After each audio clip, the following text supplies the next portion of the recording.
বন্ধুরা, আমরা সবাই জানি যেমন কর্ম তেমন ফল।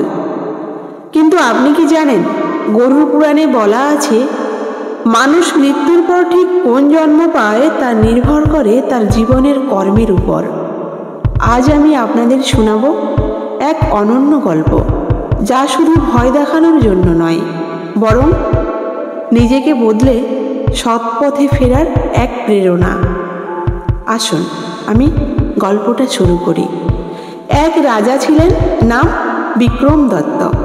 তার রাজ্যে ধন সম্পদ, প্রজাদের সুখের অভাব ছিল না, কিন্তু তিনি ছিলেন অহংকারী, স্বার্থপর এবং নিষ্ঠুর। তিনি মনে করতেন ক্ষমতা থাকলে সব কিছু করা যায়। তিনি গরিবদের কষ্ট দেখেও হাসতেন, মন্দির ভাঙিয়ে প্রাসাদ বানাতেন আর বলতেন, এ জন্মে আমি রাজা, মৃত্যুর পরে কে কি করবে। একদিন এক বৃদ্ধ সাধু তার রাজদ্বারে এসে বললেন, রাজন, অহংকারে সব হারাবে, কর্মের বিচার কেউ এড়াতে পারে না। রাজা হাসলেন, তুমি তোমার ভিক্ষা দেখো, আমার কর্ম আমি সামলাবো।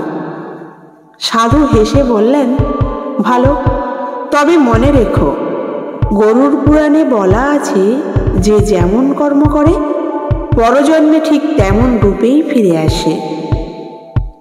গরুড় পুরাণে বলা হয়েছে যে মিথ্যা বলে সে পরজন্মে শূকর হয়, যে অন্যের সম্পদে লোভ করে সে কুকুর হয়, যে প্রাণী হত্যা করে সে বন্য পশুর জন্ম পায়, যে পিতামাতাকে কষ্ট দেয় সে পরজন্মে অন্ধ হয়ে জন্মায়, যে দান করে, সত্য বলে এবং অন্যকে সাহায্য করে সে আবার মানব জন্ম পায় বা স্বর্গে যায়।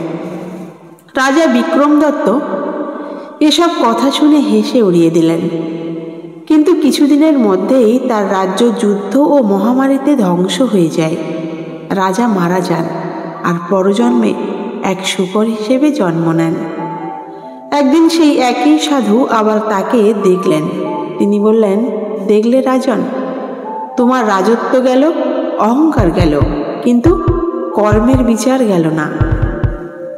বন্ধুরা, গরুড় পুরাণ আমাদের ভয় দেখানোর বই নয়, এটি একটি আধ্যাত্মিক আয়না, যা দেখায় আমাদের জীবনের সত্যি প্রতিফলন।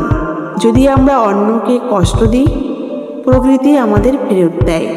আর যদি আমরা প্রেম, সহানুভূতি ও সত্যে বাঁচি, তাহলে জীবনের শান্তি ও মুক্তি দুটোই পাই।